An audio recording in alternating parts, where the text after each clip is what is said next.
One of the realities about a TV program is somebody is usually speaking. And in this situation, on the perspective, oftentimes you're hearing from me. Hi, my name's Mike Sherbino. And today we're going to be speaking about whether or not evangelicals have a message to share to the world. How do we get it out? And is it important that world leaders hear our message? Now, to unpack that with us is the brains behind this whole subject, Dr. Brian Stiller. Brian's been with us many times on The Perspective, but he is launching a new podcast called Evangelical 360. Now, if that doesn't raise a lot of questions in your mind, then it hasn't been successful. But we're going to talk about what that is. I want you to watch the trailer, and we'll be right back in a moment with Dr. Brian Stiller with the World Evangelical Alliance.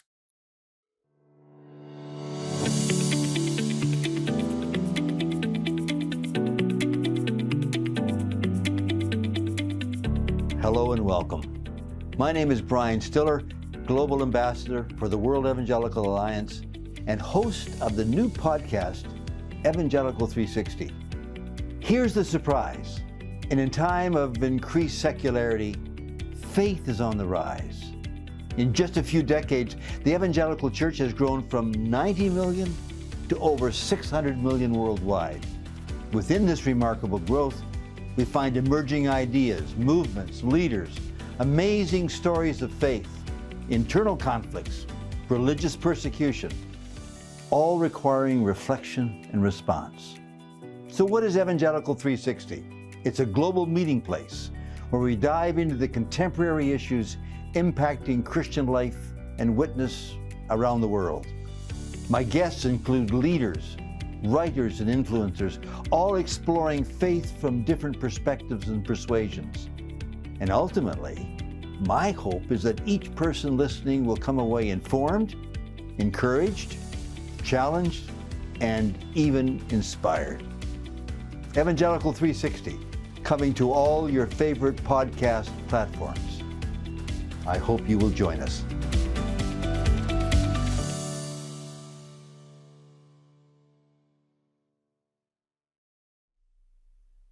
Well, I want to welcome Brian Stiller with us today. Brian, good to see you. Thank you, Mike. Nice to be with you. Yeah, so we're normally talking about global matters around the world, and you are taking a different format now to educate us on what is happening in a longer version. Because on our programs, Brian, you and I both talk too much. Tell us about Evangelical 360. What is it all about? What is the valuable contribution you're hoping it will make? Okay, let me give the big picture. Today, there are 2.4 billion Christians in the world. Okay. Half of those are Roman Catholic, and about 500 million would be part of the World Council, including the Orthodox. There are 650 million evangelical Protestants. That's 25% of the world's Christians. Wow. Now, remember, a few decades ago, that was 90 million. So it's grown over to 600 million today. The global south, which is Africa, Latin America, and Asia, is exploding in Christian faith. And most of that is happening with evangelicals, and these are Christians and Protestants, not Catholic or Orthodox, who believe the Bible is true, believe that Jesus is the only way to the Father, affirm Christ's notion to be born again, and stress the importance of giving witness and doing good to the world. So that community, which I serve as Global Ambassador for the World Evangelical Alliance, which is the representative group within that wide global grouping of Christians, we represent about 25%. That's amazing. Now, as you know, in the last few years, especially here in North America, and given the political divide in the U.S., the word evangelical has often become a political term. So surprising, Mike, This polls are showing that even Muslims and Jews and atheists, small percentages, but surprising, are calling themselves evangelical. And what that means is they have seen evangelical to be a political, social term, not a religious belief term. Well, let me jump in. That is news to me. Very interesting. Do you see this as a good thing or a bad thing? Oh, it's a bad thing, because what it does, it tells me that this wonderful word that gives expression to hundreds of millions of people today and over the centuries who love Jesus, who believe in expressing the evangel, which is the good news of Jesus, is being watered down to become a political term. And for the world body, now maybe in North America it doesn't matter as much, but let me tell you, around the world, to be part of an evangelical movement is really important. And I can use some stories to explain that. But so we call it Evangelical 360 because I want to face the issues. Who are evangelicals? What do we believe? What matters to us? What are we doing? What is God doing among us? And I use the term 360. That's 360 degrees. The evangelical analysis, 360 degrees. All the issues that we face, we want to bring up front and have honest conversation with. Well, you answered my question, because I was going to say, what are your hopes for the Evangelical 360, and what are you hoping to accomplish? So I'm hearing that. Here's the next question. Who is your target audience? Well, I know the marketers say you've got to have a target audience. I'm interested in finding people who are interested in the subject and the people that we have on. So the first quarter, the first 3 months, it'll be testing that. I'm looking for people of all ages who are interested in matters of faith, are curious about who believes in Jesus and who believes that it's important to tell others about Jesus. And if you believe in Jesus, what does that mean to the way you live? I'm interested in people hearing that. I'm also very interested in talking to people who are rich in the scriptures, who believe the scriptures and have the ability to understand and explain the scriptures and the mandate of Christ to us in this contemporary world. So what age group are you going to be looking at, Brian? Are you looking at young leaders, older leaders? Are they North American leaders or from around the world? Well, I'm looking at people who are leading, and sometimes you have Gen Zs who are leading. You have middle-agers. We have old people like myself. We have a variety of people around the world for whom the gospel matters. Now, I realize that generationally, there's often different expressions.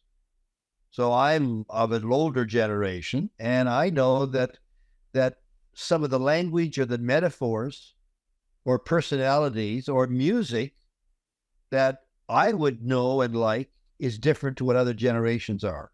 But I believe this, that there is a global interest in all generations for understanding who I am as a person and the dimension of spirituality that links me, or that finds its North Star in Jesus, and are interested in various aspects of that.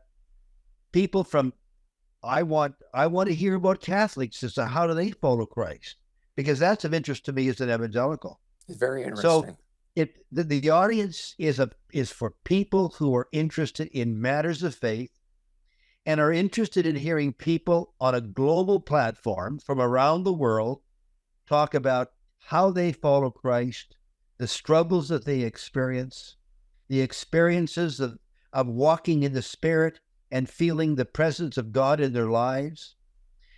authors, those who are creating kind of new communities of faith to respond to critical issues. So, for example, artificial intelligence. That's a huge, both technological and social issue. I want to be at the early stages of knowing how that speaks and affects and assists and creates problems for those of us who are followers of Jesus. Brian, I'm going to jump in for just a moment. We're going to take a short break. And if at any time you'd like to talk to somebody, you'd like someone to pray with you, why don't you call our prayer line, 855-910-6297.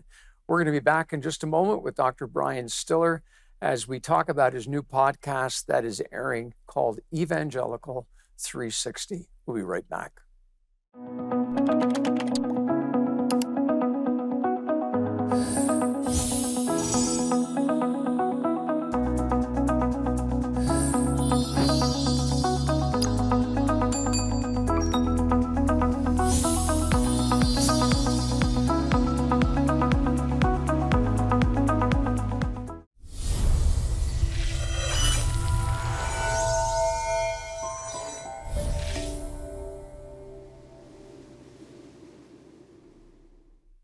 I'm back with Dr. Brian Stiller, and we're talking about his new podcast called Evangelical 360.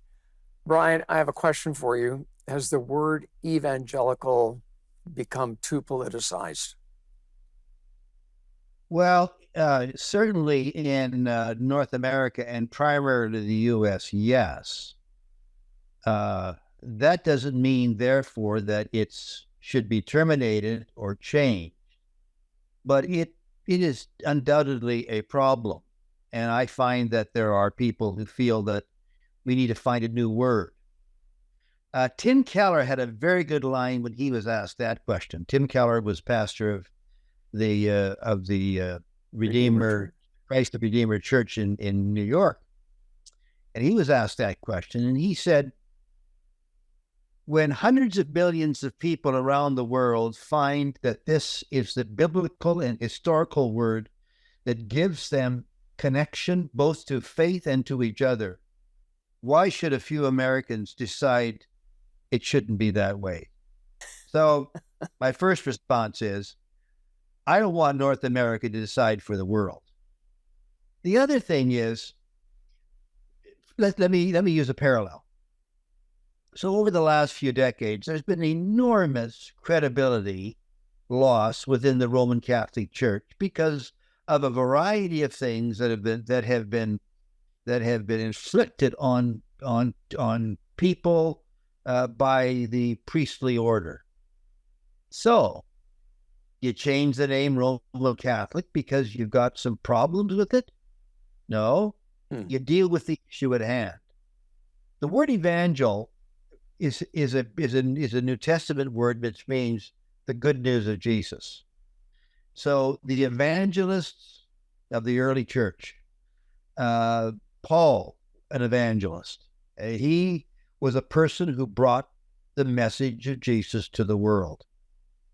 Now, in the early 1500s, we have the Protestant Reformation with Martin Luther.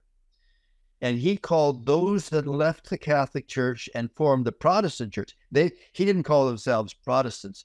They were called Protestants by the Catholic Church. Martin Luther called his followers evangelical. That means people who believe in the evangel, the good news.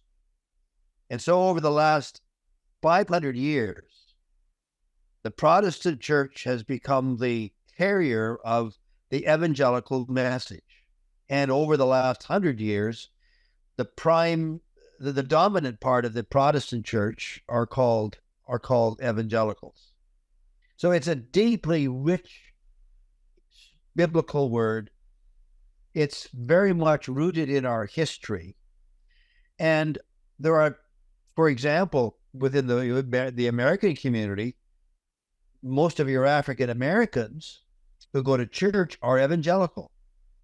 And so even though politically and on the pollster side, the word evangelical has become a social political term, and it's been used as a identity within the culture wars.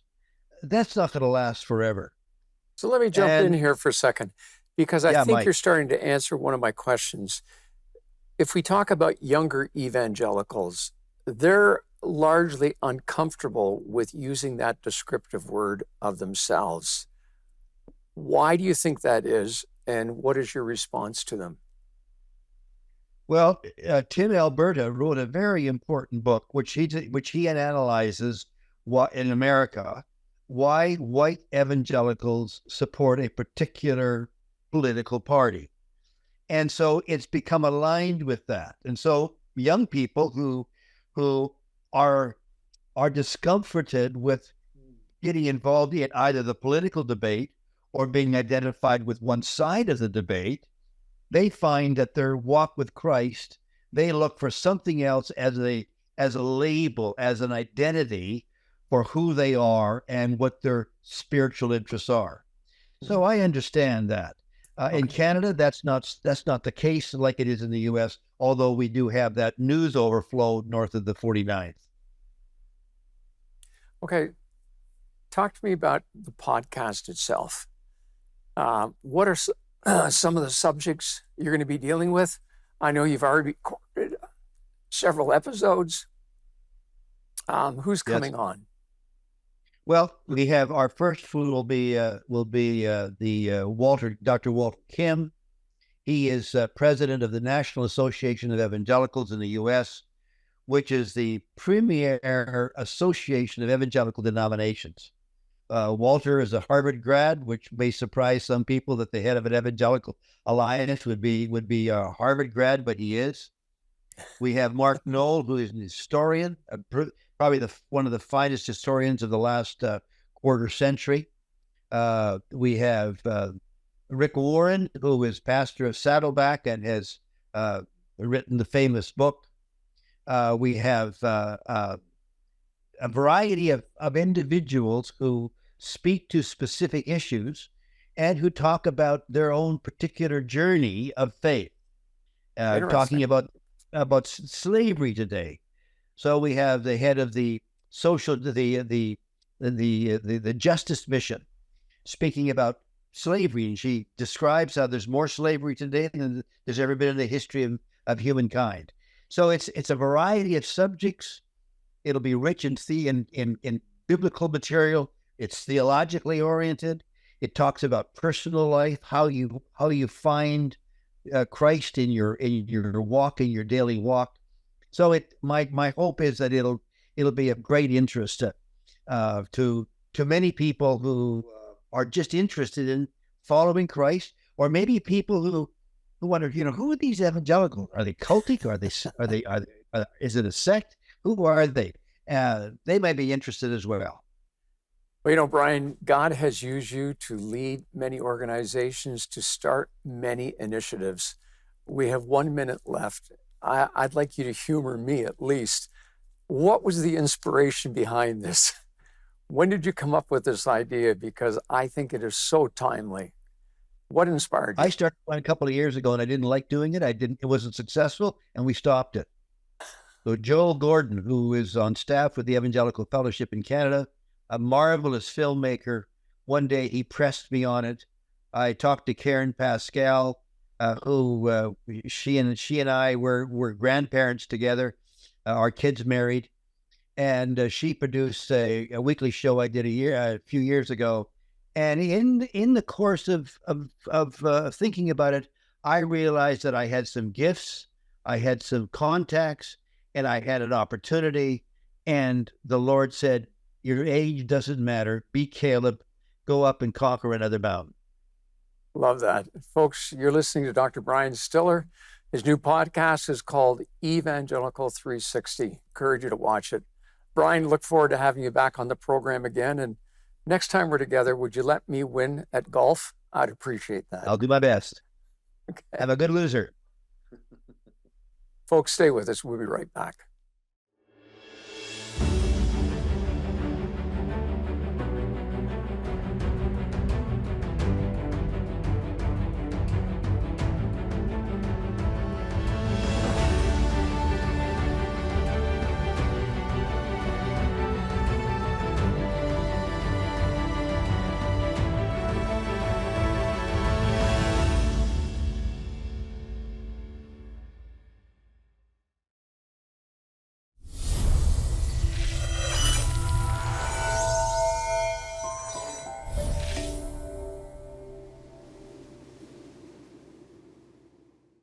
Have you ever been overwhelmed with a situation? Likely you have. Maybe it's a deadline, a project. Perhaps it's filling out your income tax and you're just overwhelmed. Or what about feeding a large crowd?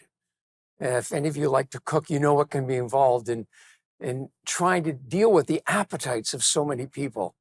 Well, today we're going to talk about a situation that really almost seemed impossible to deal with. And perhaps your situation, you're feeling much the same about that as well. We're going to be looking at the lesson for today is taken from our Mosaic Bible study guide. That's the guide for October.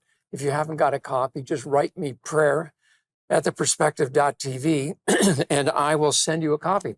I just need your address, and November's will follow right after that. But as we talk about this situation, let me read to you from Mark's Gospel, chapter 6, verses 30 to 44. It says, the apostles gathered around Jesus and reported to him all that they had done and taught.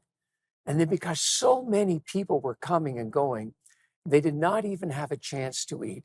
And he said to them, come with me by yourselves to a quiet place, get some rest.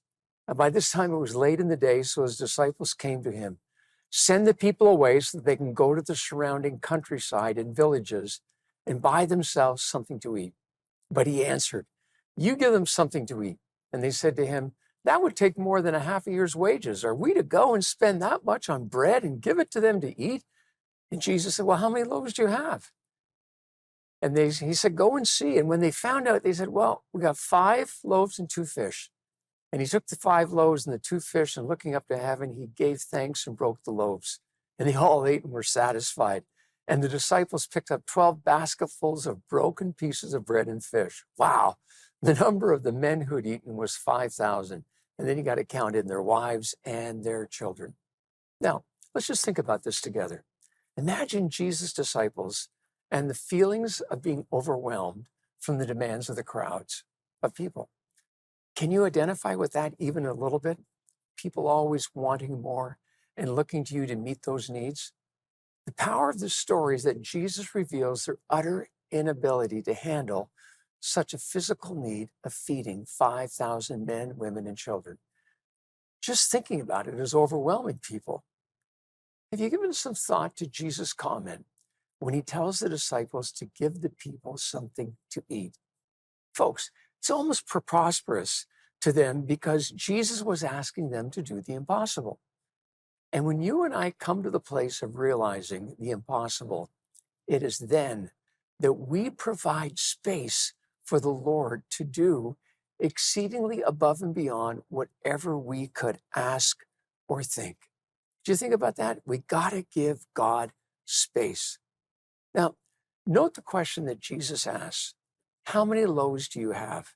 In other words, what is available that I can work with?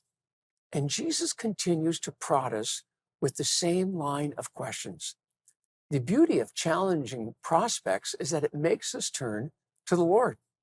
And it's at that point we say, Father, I can't, but you can. So here is what is in my hand for you to use. In John's gospel, it tells us that it was a young boy who had the 5 loaves and 2 fish. And those loaves were the kind of food that the poor ate.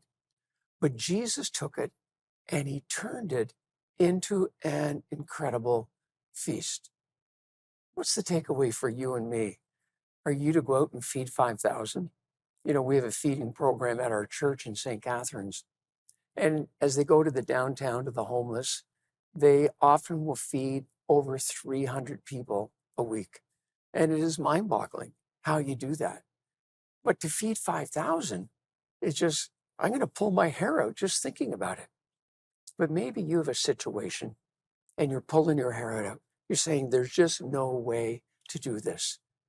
Create space for Jesus to come and to impact your situation. And you could pray something like this. Lord, as I look at what I have to offer, it seems so insignificant for the needs that are all around me. But I'm surrendering my gifts, my abilities, and agenda to you to multiply in such a way that only you could receive the glory. I would love to hear your story? Would you write to me and tell me how God met you in your place of need?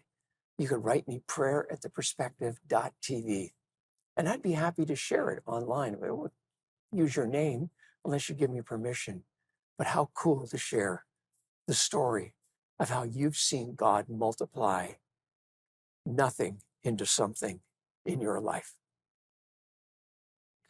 My name is Alan Gallant, the Executive Director of Agora Network Ministry. My wife and I had the privilege of writing a book called The Beautiful Strokes of God. This book is to encourage anyone that has gone through in the local church a mental health crisis. So if you're needing to read some good material on mental health and healing and the church, reach out to Agora Network Ministries and we can provide this book for you.